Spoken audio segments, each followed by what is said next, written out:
Last Friday, there was a terrorist plot that was luckily foiled at an airport in North Carolina. Now, none of us heard about it. It never made the news cycle. It never made headlines until recently when The Intercept unraveled the case. Now, Shaun King reported on this, and I'm happy that he did because it gives you a sense of why it is that some stories tend to go viral and others don't. Now, the person who attempted to bomb the airport in North Carolina was Michael Christopher Estes. There he is. According to reports, the security footage from the Asheville Regional Airport in North Carolina showed a man walking through the front doors wearing black clothing and a black cap while carrying a bag. Based on a review of the video, the individual walked near the entrance to the terminal, went out of sight momentarily, and was then seen departing the area without the bag. And that's according to the criminal complaint that's been filed against Estes. Now, what investigators eventually found in that bag was ammonium nitrate fuel-only explosives that, according to the criminal complaint, have been used in a number of terrorist-related incidents around the world. So when this comes into contact with a flame or other ignition source, it explodes violently. He even added nails or ball bearings to this device to increase the devastation inflicted by the explosion.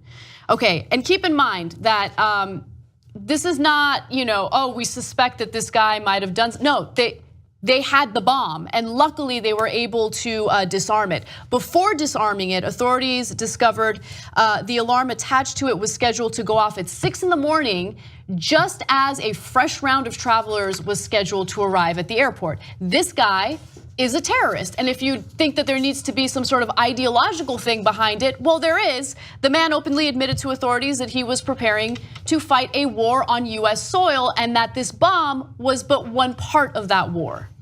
Okay, so let's break this down. Number one, I want to give credit. I want to give credit to airport security. Wonderful job of catching that guy, man. They see him in black. They somehow figure out that maybe they should question him.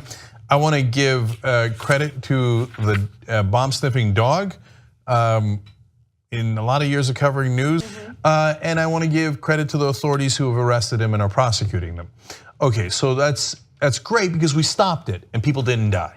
Okay, to the discredit and the heart of the story. Come on, guys. Again, it doesn't matter who you are. It doesn't matter if you're an independent, right-winger, liberal. It doesn't matter at all. You know that if a guy who was Muslim was stopped at an airport in North Carolina and was going to blow up travelers in North Carolina, and he had a bomb with nails in it and ammonium nitrate and fuel oil, and said he was going to start a war in America. Wall-to-wall coverage, nonstop Donald Trump tweets, all the news crews are there, etc. And this terrorism is directed against civilians and has either political or religious ideology. This fits perfectly. It's a white terrorist, and all of a sudden, nothing. That's amazing. It's amazing the hypocrisy and the difference in the coverage. One more thing. They say, well, some might say, well, it was foiled, so that's probably why it's not that big a story. Wait a minute, the shoe bomber was foiled, and we still take off our shoes at airports. That's right. Because of that one foiled plot from decades ago. The underwear bomber was foiled, and everybody knows who the underwear bomber was. Anna, do you remember if those guys were white Americans or if they were brown Muslims?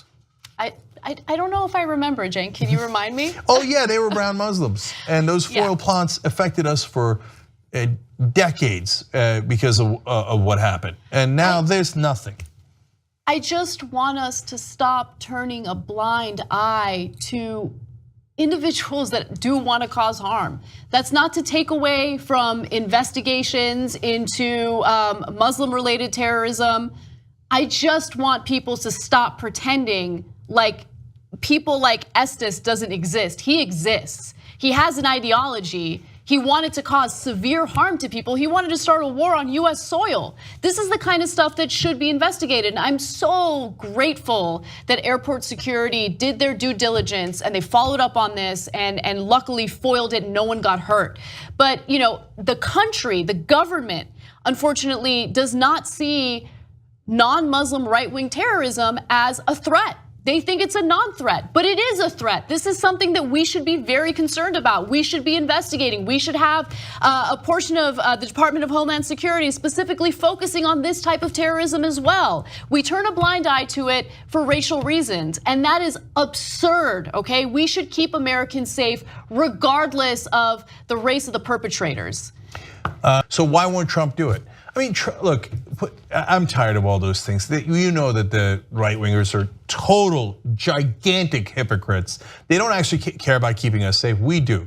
But think about this, like just to put everything into context. Think about the fact that whenever we accept refugees from Muslim majority countries, the vast majority of those refugees are women and children who have been vetted. They've been vetted so closely, and there is no evidence to indicate that these refugees are gonna come in and cause any type of harm to anyone. But we will ban them from coming into the country while we simultaneously refuse to investigate homegrown terrorism like this.